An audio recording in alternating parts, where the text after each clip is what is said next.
Welcome back to iGen Politics. This is a podcast that makes politics engaging and relevant for all generations. This is Victor Shi. I'm currently a sophomore at UCLA, was elected as the youngest delegate for Joe Biden, and also co-host his podcast. And I'm Jill Wine-Banks, the author of The Watergate Girl, based on my experiences as a prosecutor in the Watergate case. I'm also an MSNBC legal analyst and the wearer of Jill's pins. And today's pin is a very clever one sent to me by a Twitter fan, and it is a pigeon sitting on a stool. It is a stool pigeon, which seemed appropriate for today's guest, who first came to public attention when he wrote an op-ed in the New York Times titled, "I am part of the resistance inside the Trump administration," and signed it anonymous. He was willing to come out and talk about the chaos in the White House and the threat to democracy that Donald Trump posed, and did it anonymously. So this seems like an appropriate pin. It was very critical, this op-ed was very critical of the then current president and revealed many, many good reasons for the administration staff to work against the president that they were serving.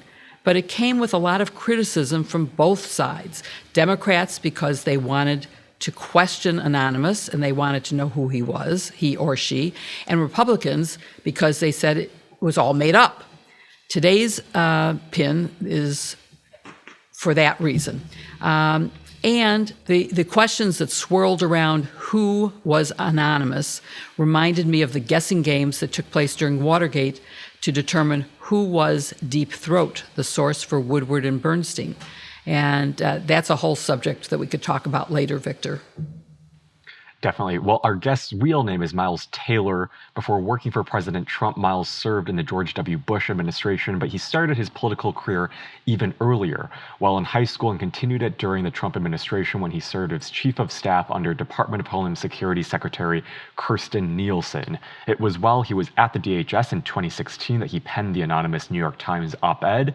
A year later, he left government and joined Google and published a book titled A Warning, also under the pen name Anonymous, in October 2019.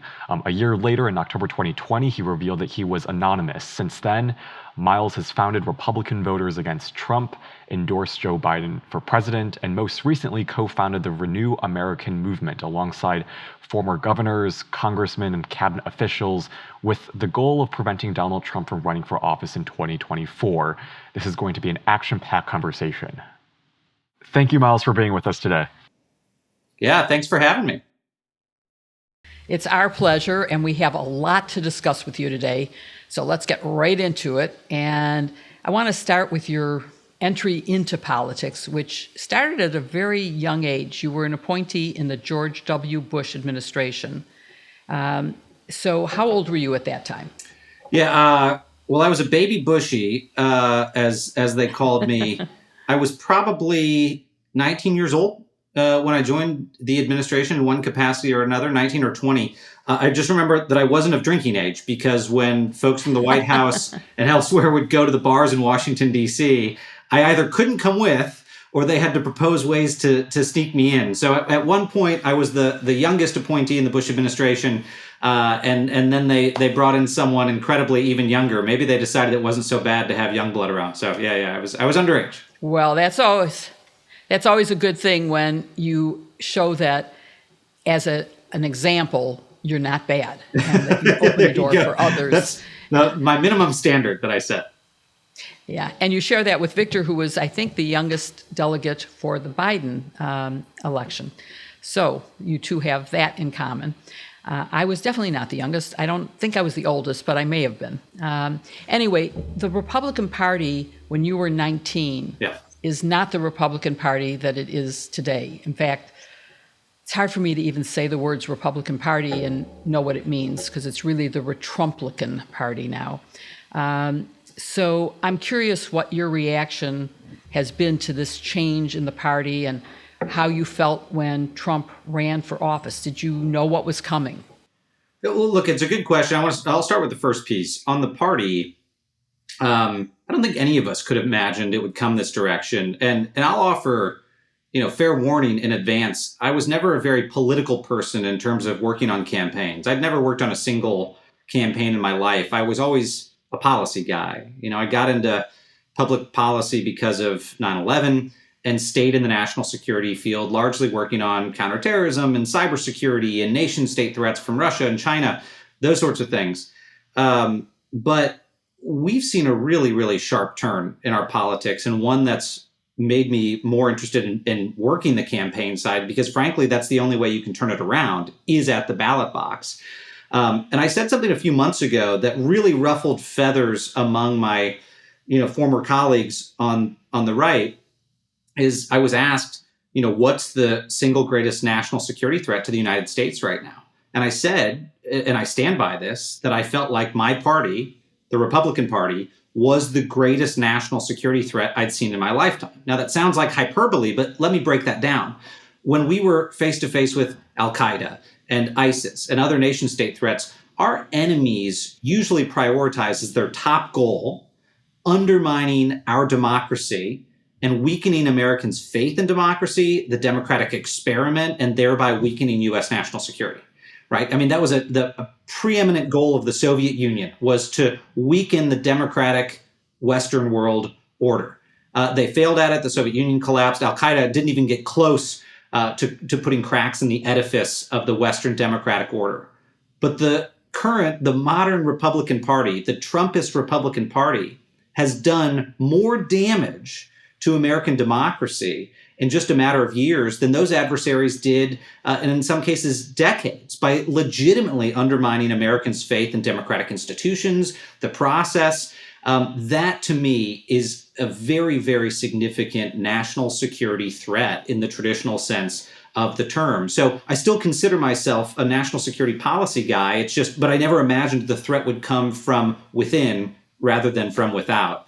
And to your question about seeing Donald Trump coming, I mean, look, anyone who watched the 2016 presidential campaign and did not conclude that Donald Trump was a bad manager at a minimum and a man of highly objectionable character was either willfully ignorant or lying. I mean, it was very clear who he was from the beginning. And at the time, I was working as an aide on Capitol Hill. Paul Ryan was the Speaker of the House.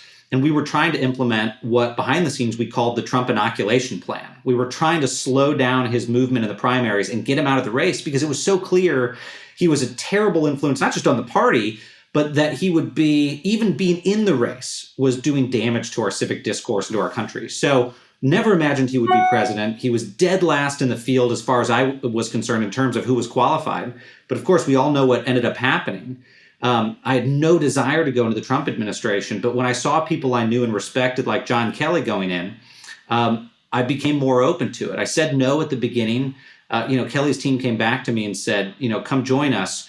There are really serious problems. I agreed to do it. But again, no one walked in, or at least I hope no one walked in thinking they were going to be walking out with glory and accolades. This was going to be a train wreck from the start. The question was, could you prevent it from being a fatal train wreck?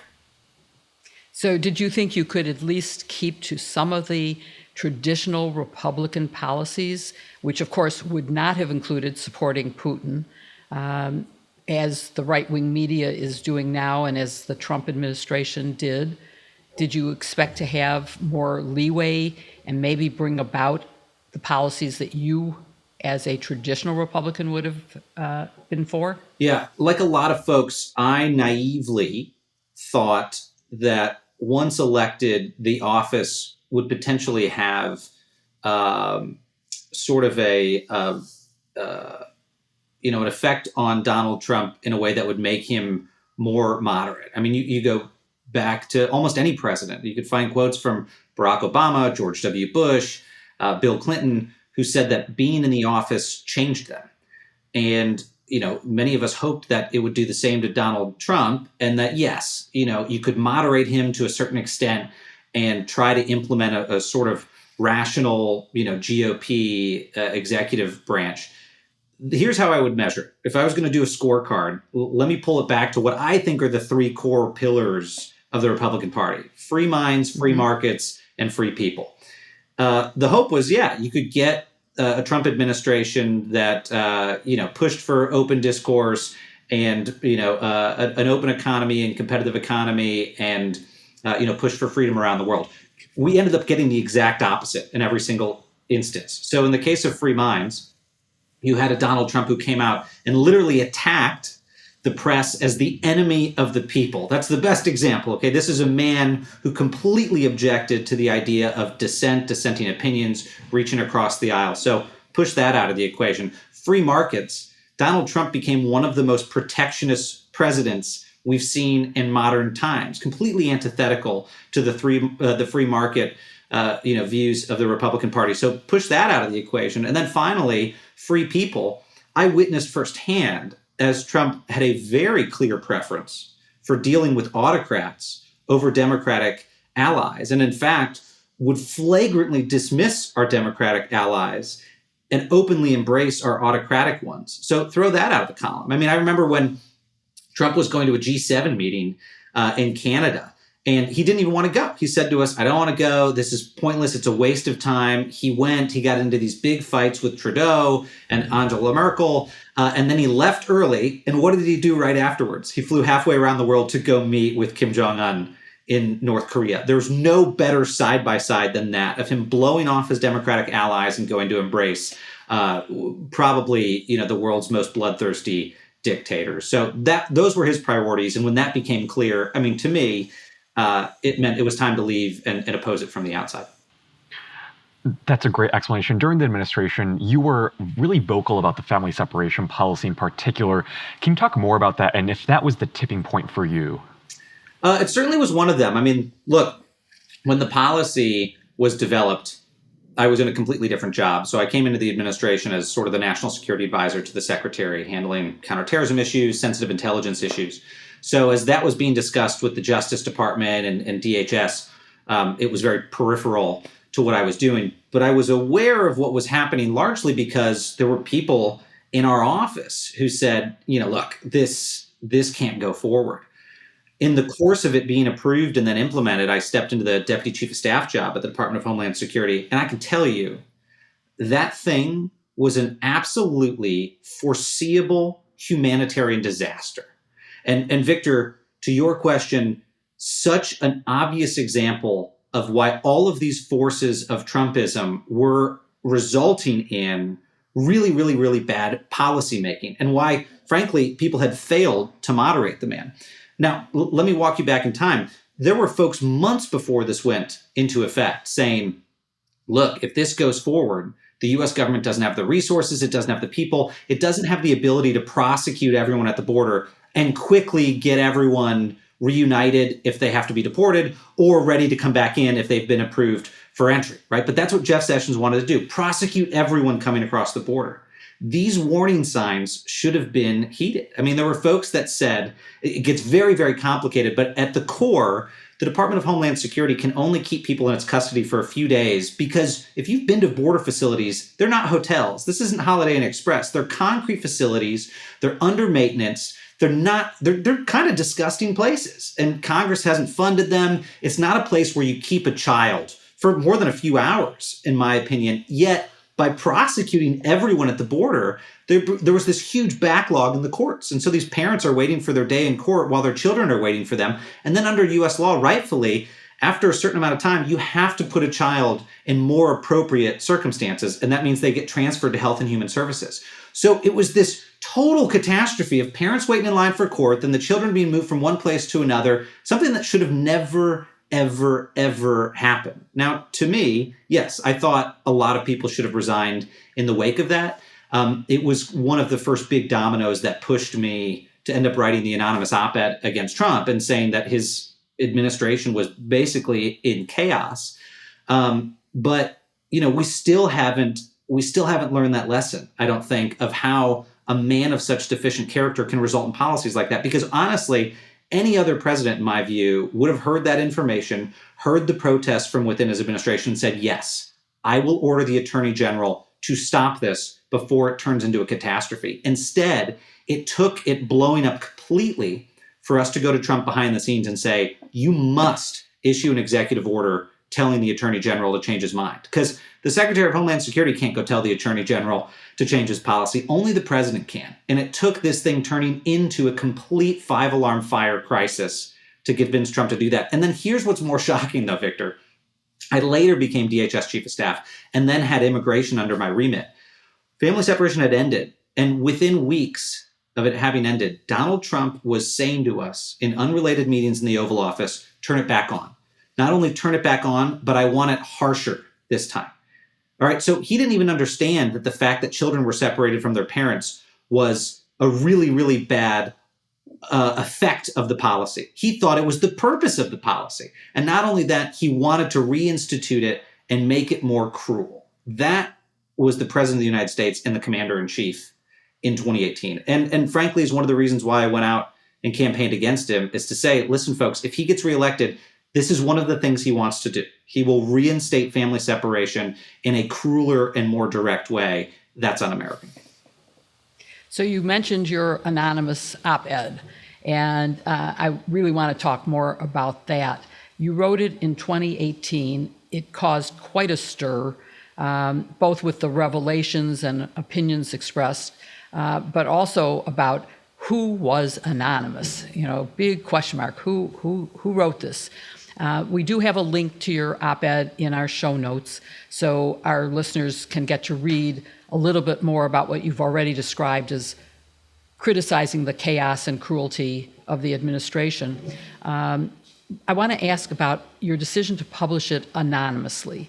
Well, let's just talk about that. Let's start there. Yeah, look, it really came down to this. The intent wasn't to hide my criticisms. I had pledged I was always going to unmask myself before the 2020 election, because I think it's important to own your perspective, own your voice, and go out there. But what I learned about Donald Trump is he's the master of the politics of personal destruction. And it's also a major distraction.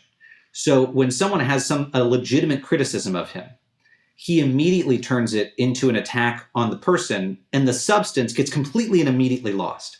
Now, I'm not comparing myself to a founding father in any way, shape, or form, but that's one of the reasons why the founding fathers did this with the Federalist Papers, is they worried that in arguing for the Constitution, if they did it under their names, it would become a food fight about who these characters were, and it would distract. So they all published under the pseudonym Publius. And in fact, this isn't well known, but when I submitted the op-ed, inspired by that example, I actually wanted to use the pseudonym Publius, but it turns out the New York Times doesn't do pseudonyms. They said, no, we're going to actually just put anonymous. So I didn't choose that. They chose that.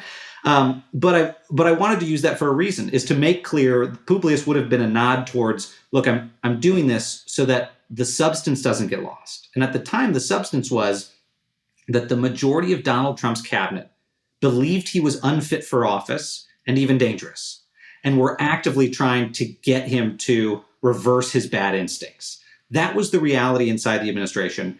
I was very frustrated that people weren't saying it from within.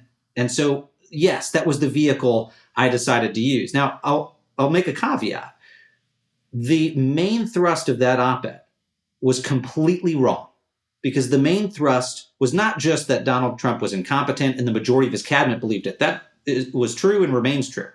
But I said that there were people in the administration working to protect the executive branch from within, that they were guardrails for democracy. That turned out to be a political fantasy, because Donald Trump, in short order, systematically identified those people and removed them from the administration. So unelected bureaucrats turned out to be not a very strong guardrail against Donald Trump. And it's the reason why I then repudiated myself and wrote the book, A Warning. I basically said, look, I was wrong.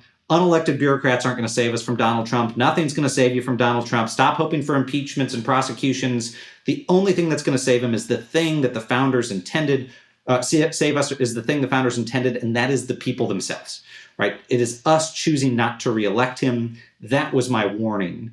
I'm glad the American people heeded it, but we still face, I think, the same warning today, because he could reemerge, and really we're back to the same place we were before, hoping that he gets prosecuted and someone else takes him out of the political system. I suspect we're going to be back in the same position at some point here, where we ourselves are going to have to make the decision not to go down that road. Very interesting perspective because it does seem like he has actually gained some power, although recently there are some Republicans who are speaking out against him and saying that maybe his power is diminishing. Do you have an opinion on whether his power has diminished right now? There's good news and bad news. I'll start with the bad news because I like to finish with the silver lining. The bad news is that candidates around the country are still pledging fealty to Donald Trump. I'm a lifelong Republican. I look at these races every single day. And even very, very moderate people behind the scenes, reform-minded people who hate the former president, are still publicly paying homage to him because they're worried if they don't, they're going to lose the base and they won't win their elections. That's the bad news, is it's endemic across this country in Republican political races. The good news is that the polls show that the actual voters themselves, the primary voters, are increasingly putting distance between themselves and Donald Trump. So John Bolton runs a political action committee that put a very credible poll in the field a few weeks ago that found that compared to last September, there's been a big hit in Donald Trump's numbers among Republican primary voters. Specifically, last September, something like 1 in 3 Republican primary voters said, I am a Trump Republican. Now that number's closer to 1 in 10. That's a big change over the course of that period of time. And we also are seeing increasingly folks say in the Republican Party that they want to see a fresh face as a leader. I think last year, a number of polls showed that the majority of Republicans viewed Donald Trump as the leader of the party and wanted him to remain as such. Now some polls show that a very slim majority, 51%, would rather see a new face. So that's good news. The trend lines are heading that direction. But we need the candidates themselves to start waking up to that. And there's a big lag time. They're very scared to do that. And so they're still running on the mantle of Trumpism. So for those who think that on November 3rd, the battle was won, November 3rd, 2020, I would say that they're actually wrong, that going into the midterms, the battle is harder than it even was in 2020 because we have 1,000 mini Trumps around the country. And a lot of folks really aren't awake to that. They just don't pay attention as much to down ballot races. And there are some real spooky characters to worry about this upcoming election. That is for sure, and our show has featured some of the down ballot races. I want to ask you one last question on this subject, which is you mentioned that you had a lot of support, or you had talked to a lot of people who also agreed with you that he was a danger to our democracy. And you've even described cabinet level discussions about using the 25th Amendment.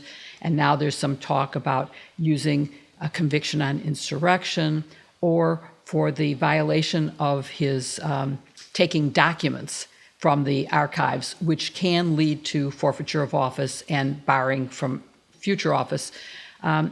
Was there any serious discussion really of using the 25th Amendment or of a mass resignation to highlight the danger that he posed? There were folks in the administration, a number of senior cabinet secretaries who actively discussed whether or not to invoke the 25th Amendment and deem Donald Trump unfit for office. The decision was ultimately made not to do that, and I think for the right reasons. There was a fear that if Donald Trump was removed by his own cabinet, it would be seen as a coup by many people across the country. And look, January 6th is enough to show us that there was a tinderbox in this country of folks ready to perceive that narrative. And Donald Trump, absolutely, we know, would have peddled that narrative and said he'd been thrown out by a coup. And I think you could have seen a much more volatile situation across this country. So ultimately, that was the right decision. Although I'm not going to lie, even after members of the cabinet in the first year had said, we can't go that route, many of them were still pondering the idea of, and I'm using someone's direct words here, a senior person at the White House, of giving him enough rope to hang himself. And by that, I mean he was constantly proposing presidency-wrecking ideas that people around him, rightfully as public servants, wanted to prevent him from implementing. But at the same time, they knew if he implemented some of those ideas, like invading Mexico, it could be enough to impeach him and throw him out of office. But, was it worth the consequences? Invading a Southern ally? No, that's not worth the consequences, and that's anti-democratic. So rightfully, the 25th Amendment, I think, wasn't invoked. But on the point of mass resignations, I'll say I think this was a tremendous failure. Instead of these concerned cabinet members resigning en masse. We saw them picked off by Donald Trump one by one by one. Starting with Rex Tillerson, his Secretary of State, H.R. McMaster, his National Security Advisor, Tom Bossert, his Homeland Security Advisor, Jeff Sessions, his Attorney General, Jim Mattis, his Secretary of Defense, John Kelly, his Chief of Staff and former Secretary of Homeland Security, and on down the list. He one by one went to each of these people and got rid of them because he knew they would stand up to him in private. And he didn't want that. He wanted the Oval Office to be an echo chamber. It would have had a much greater impact if all of these people, rather than slowly walking to the guillotine, had left at once and flagged it for the American people. That was discussed, and folks were worried in the lead up to the 2018 midterms that if they did it, it might cost Republicans, the House, and then Trump would blame that on them, and so maybe better to wait until after the midterms. But then after that happened, Trump started to go after them one by one anyway. So, I personally remain deeply, deeply disappointed that some of those people have remained silent. We're talking about a lot of folks who are at the very end of their careers and have nothing to lose by going out there and telling the truth about what it was like behind the scenes. Instead, most of the people you saw quit the administration and campaign against Donald Trump were folks at my level, folks that the American people had never heard of. Who the hell is Miles Taylor? Who the hell is Olivia Troy and Elizabeth Newman and Alexander Vindman? These people who were mid-career professionals who had everything to lose ended up being the ones to go out there and say, we can't do this. I still hope, though, that more of those folks will peek their heads out, and I suspect that may be the case if we see Trump run for, public office again. But I hope we don't end up in that circumstance. With the time that we have left, I just want to maybe quickly move on to this group that you formed called Renew America. And this is a group that you formed with cabinet officials or former cabinet officials, governors, congressmen. Can you tell us more about who's a part of this movement and what your goal is with the Renew America movement? Yeah, well, look, I personally, after November 3rd of 2020, thought, the job is done and we could move on. I was going to happily retreat to the private sector and put my life back together in the wake of several years of going after ex-President Trump. Then January 6th happened, and I got a phone call from a good friend, Evan McMullen, who had in 2016 run for president against Donald Trump, started the great pro-democracy organization, and was still in the fight. And he said, you can't tap out now. And our worry was, a lot of the Republicans who had voted for Joe Biden and voted to kick Donald Trump out would go back to the tribe, would go back home, and the Trumpists would kind of take over. So we felt like we needed to launch an effort to make sure that center-right voters in this country, centrists, moderate conservatives, continued to vote with the pro-democracy side. So that was the genesis of the Renew America movement. And it evolved into an organization to reinforce a common sense coalition at the center of American politics. So as you note, Victor, our organization is led by a group of former governors, senators, congressmen, cabinet secretaries, former leaders of the Republican Party like Michael Steele. And what we've done is announced candidates around the country, both Democrats and Republicans, that we view as centrists and that we view as folks that are a bulwark against the anti-democratic, pro-Trump extremes. We want to protect those people in their races, and we also want to go after the most far-right extremists like Marjorie Taylor Greene and Paul Gosar and Madison Cawthorn and these folks. So that's what we've done. We've launched this organization. We've got a team that's growing around the country, state leaders around the country, to frankly go defend the good guys and beat the bad guys. That's all it comes down to, is we've got to protect unifying centrist political actors in this extremist climate and go after the more radical ones. Because if we don't deliver consequences at the ballot box, these folks are never going to learn. So that's what we're trying to do. And I'm not going to lie, it's an uphill battle. If there is a struggle within the Republican Party between the rationals and the radicals, right now the radicals are winning. And those on the rational reform side are a scrappy band of rebels. And there's, we've seen throughout history scrappy bands of rebels prevail in the end, but it's hard. And so, it's a hard fight right now, and we're trying to enlist as many folks as we can in the fight. So you have another group as well, and I just wanted to make sure that we cover both groups and also the future of the Republican Party, and whether, because what you're saying now is you're sponsoring Democratic candidates as well as Republican candidates who are centrists, So sort of to bring people to the middle, away from the extremes on both sides. And so in terms of majority, obviously the Democrats have a larger number of people in it. The radical Republicans seem quite engaged and are doing really well. So the question is, what's the right solution here for Republicans who believe in the traditional Republican values? Is it to form a new party? Is it to coalesce with Democrats to defeat the extremists? What's your view? And also talk a little bit about Republican voters against Trump, which is the other organization. Yeah, you list a really good menu of options, Joe. And I think the first one has got to be the short-term Band-Aid solution is patriotic, principled Republicans need to team up with unifying centrist Democrats. It's what Christy Todd Whitman, the former governor of New Jersey, she and I published an op-ed in the New York Times calling this coalition campaigning. We're not arguing for coalition government yet. We're not saying that moderate Republicans need to break away in the Senate and the House and caucus with the Democrats. Although I'm not going to lie, if Donald Trump wins again, that may be the type of thing that's needed to put a check on him. But what we're saying is coalition campaigning needs to happen. In some of these tough races around the country, we need concerned conservatives to join with these patriotic progressives to help good folks win races. And I'll give you concrete examples. In Arizona, we are likely in this cycle to have a very Trumpy person be the nominee on the Republican side. They're falling all over themselves to be Trumpy in the Republican primaries. And whoever that person is going to run against Mark Kelly. Mark Kelly is an incumbent Democrat, former astronaut, a patriot, really just a great public servant. That's a classic case of a place where Republicans need to say, I voted my whole life straight ticket, but rather than have one of these lunatics, this time around, I can vote for the other side.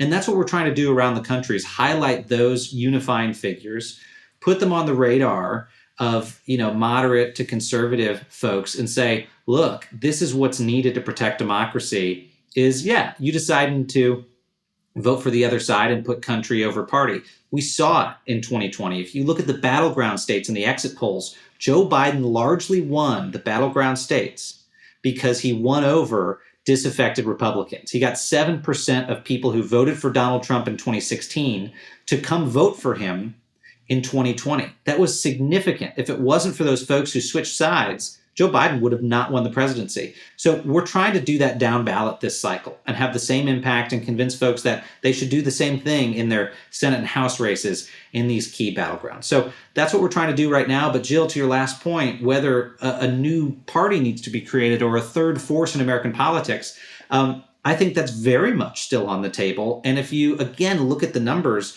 the American people are showing a desire to see something like that emerge. For the first time ever last year, 50% of Americans said they were political independents. They were neither Republicans or Democrats. Half the country. Now, what other marketplace have you seen where 50% of consumers say, I don't like the products I'm being offered?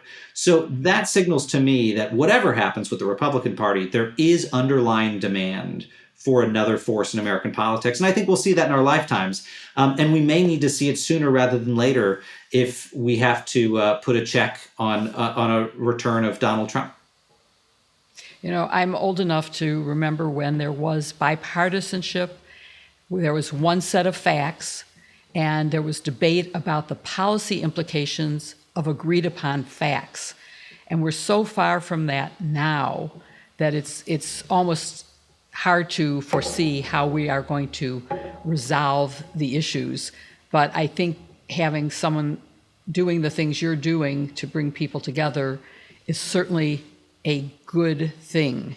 And hoping that it will have some consequences. And actually, maybe let me ask you about if you think there is some way to get the Trump base to accept what is truth, to accept reality. Whereas right now they're hearing on Fox News that there was fraud in the election and all of these other things. When are they going to be able to accept that those are lies? Because everything you've did in terms of your book and your op-ed was before the big lie started. Yeah. So can you address that? I think it's really hard. I mean, I'll close in saying, I think some of these folks that have propagated conspiracy theories and condoned political violence have so wedded themselves to that worldview that we're facing, frankly, a generational struggle to excise that from our political system. It's going to take quite some time. But again, I like to go back to silver linings. My friends call me Mr. Brightside. So I'll say, we're seeing that, first it was 15%, then 20%, now close to 30% of Republicans that are in the category of disaffected Republicans are really open to moving on. And again, like I said earlier, if you believe other polls, close to half want to see a new face lead the party. There is an openness to moving on. There's always going to be an extremist element that believes things like the big lie, that continues to propagate these conspiracy theories. But we've got to offer them alternatives. And the only language the extremist side speaks, like Donald Trump, their progenitor, is the language of winning and losing. So to get them to move on, I think you've got to deliver consequences at the ballot box.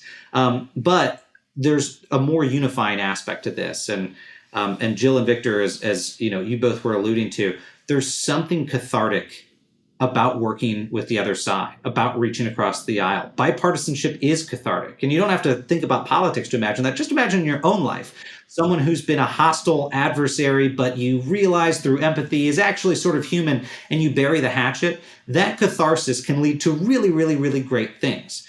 If we can do that in our politics, I think, one, it'll help fix the national psyche, which is pretty still battered after Trump's term. But two, I think it can create some real progress in our politics. So that's what we're trying to do. It sounds utopian, but in reality, there's practical political opportunities to make it happen by bringing folks together on the ground to unify, around centrist candidates. And hopefully we can do that this cycle.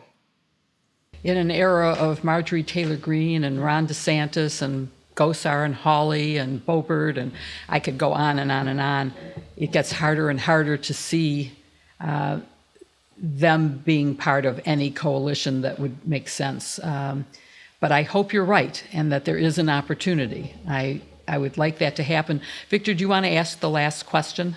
So I guess, hearing you say this, I guess, do you have any advice for young Republicans in my generation on what their role should be in this party? They've known Trump for their whole life. How should they react to this, and what do you think their role should be in this new Republican Party? As insipid as it sounds, the advice for young Republicans is please speak up.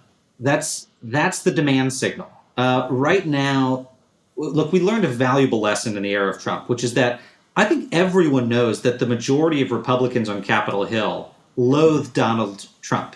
I mean, how could people not realize that? I mean, I worked on Capitol Hill for a very long time. I knew tons of these members, still friends with many of them, almost all of them bad talking behind the scenes. They just want him out of the party. They want him to go away. Yet very few of them say that publicly. And that had a huge cost because it legitimized Trump and Trumpism and this really, really divisive, corrosive political tenor during the Trump years. But again, that was enabled by people who just didn't say anything. I like to say that, I take a lot of things back to economics. Right now, the price of dissent is very high, right? Dissent is very costly. When people speak up, they face a lot of consequences. In my case, speaking out against Donald Trump cost me my home, my job, my marriage, my personal security, my savings. That's okay. I went in eyes wide open to that. I knew that would happen. But the election worker, the school board member, the mid-level public servant who just goes and does the right thing, they shouldn't be attacked and villainized. They shouldn't have to worry about speaking the truth. So the cost of dissent is very high. And if you're a student of economics, there's only two ways to reduce the cost of something. You either decrease demand, and if you decrease demand for something, the price drops. Well, we don't want to decrease demand for dissent, right? We want people to dissent. That's a good thing in an open society. Or in any marketplace, you can increase the supply. When you increase the supply of something, the price drops. In this case, we're talking about truth. If we increase the supply of truth, if we increase the supply of dissent, the cost of it will go down, right? Because there's strength in numbers. When people speak up, it becomes easier for the next person to speak up. I mean, during the 2020 campaign, when a number of us who'd been in government while Trump was president came out against him. At first, it was a very lonely place. It was like, oh man, no one's going to join us. The message is going to get lost. But increasingly, more folks saw that they had air cover and did that. And I think it did have some impact in convincing other Republicans around the country that they could vote against Donald Trump, and it was okay. I'd say the same thing to young Republicans right now. Most of them, if you again, go back to the numbers, you dig in, most of them really want to move beyond Donald Trump, but they're kind of scared to say that to their peers because they're scared of getting attacked. Once they get over that hump, they can have a massive difference in the party and redirecting us away from these authoritarian impulses. It's not just about Donald Trump. It's, again, these impulses that have overtaken our political system. So hopefully folks will do that. Again, I know it sounds banal to just speak up, but my God, it has such an incredible influence. And in doing so, like I said, you can lower the price of dissent and make it easier for the next person. So that's what I'd say. There is real strength in numbers. And, Miles, we are so grateful for you to come on the show. Thank you so much. Victor and Jill, thank you for having me. I appreciate it. And thanks for what you're doing in the fight. Jill, I love that conversation so much. I thought one of the most interesting things he said was at the very end when he talked about the importance of young people and just anyone speaking up. I'm wondering if there was ever a time in your life when you felt like you had to speak up, or if you were inspired by someone else's speaking up that inspired you to do so yourself. Because, at the end of the day, it's like we don't want to reduce demand for that, but we want to increase the number of people who do it so that more people speak up without having to realize the costs of speaking up. Luckily, I have always felt free to speak up. And of course, part of that is because I grew up in an era of bipartisanship where we had honest debates and discussions of policy implications. So that has never been a problem. One time when I did face, should I resign in protest, was after the Saturday Night Massacre, when Richard Nixon obtained the firing of the Attorney General and the Deputy Attorney General, and got the Solicitor General, who became the acting Attorney General, to fire the Special Prosecutor, Archie Cox. And in the office, we debated, because there was no grounds for firing Cox, whether we should all resign in protest. But Cox counseled us that we knew the evidence better than anyone could, and that until we were fired, unless we were actually fired and prevented from continuing our work, that we owed it to the American people to stay and do our job. And so we did stay. But that was a time when I actually had to face that. I also faced it in terms of, in anticipation of the Saturday Night Massacre, we had copied key documents and taken them home with us. Now, revealing them would have been illegal because they were obtained through grand jury, and that remains under the protection of grand jury secrecy. But we had all decided that we would be willing to go to jail if it became necessary to reveal those, other than through an indictment and trial, if Nixon did something that was so dangerous to democracy. We are lucky we never had to actually act on that, and we were able to go through indictment and trial without any problems. What about you?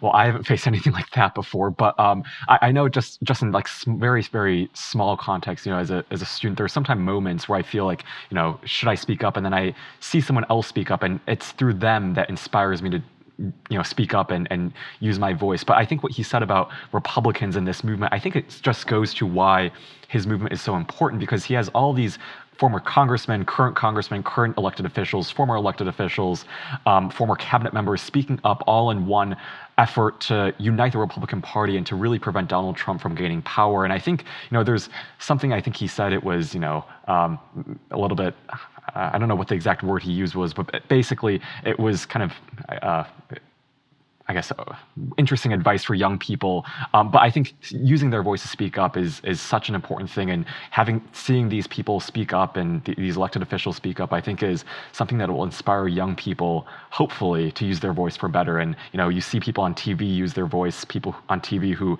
speak up against the Donald Trump administration, what they're doing. And it really serves, I think, as a launching pad for young people to realize that they also have a role in this movement and to use their voice for good. So I think what he's doing is so important, and I think for young people can serve as a really good source of inspiration. I would say one of the most effective ways that young people can speak and be heard is by voting. You can make a big difference. And young people are among the lowest voting percentage.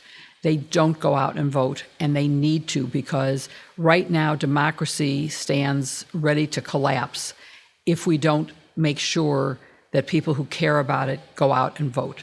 So I'm urging anyone listening to this, because I'm also assuming if you're listening to this, you care and that you're probably a Democrat. So please go out and vote. That would be my advice. And not just federal elections, but also state and local elections. We had Amanda Littman on the podcast a few weeks ago, and she made that point so clear that we have a federal election, but we also have 50 state elections and thousands of local elections. So whether you're young, whether you're an older generation, just keep voting and pay especially attention to those down ballot races. Thank you so much for watching or listening to this episode of iGEM Politics with Miles Taylor. We hope that you enjoyed it as much as Jill and I did, and that you'll tune in next week for another episode of iGEM Politics. In the meantime, hopefully you'll subscribe on YouTube or wherever you follow your podcasts, and leave us a 5-star review and rating, as that helps others find this podcast too. And the subscription is free, so go ahead and do it.